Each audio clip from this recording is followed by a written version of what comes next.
Welcome to Module 1 of our grammar course, where we will dive deep into one of the foundational elements of English grammar: nouns. In this module, you will explore a variety of topics that will strengthen your understanding and usage of nouns in both written and spoken language. We will cover the following topics: abstract and concrete nouns.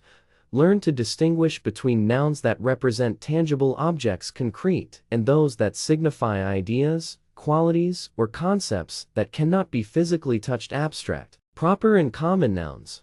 Understand the difference between proper nouns, which name specific people, places, or things, and always start with the capital letter, and common nouns, which refer to general items or concepts. Singular and plural nouns. Review the basic rules for forming plurals from singular nouns, and understand when to use singular versus plural forms in sentences. Countable and uncountable nouns.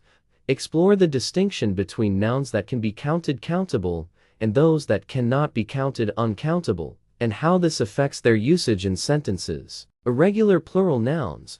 Delve into the irregular forms of plural nouns that do not follow the standard rules, and learn how to use them correctly. The noun and its functions in the sentence. Discover the various roles that nouns can play in a sentence, including as subjects, objects, and complements, and how these functions affect the overall structure of a sentence. By the end of this module, you will have a comprehensive understanding of the different types of nouns and how they function within sentences. This knowledge will provide a strong foundation for mastering more complex grammatical structures in the upcoming modules. We're excited to have you on this learning journey and congratulate you on taking the first step towards improving your grammar skills. Let's get started.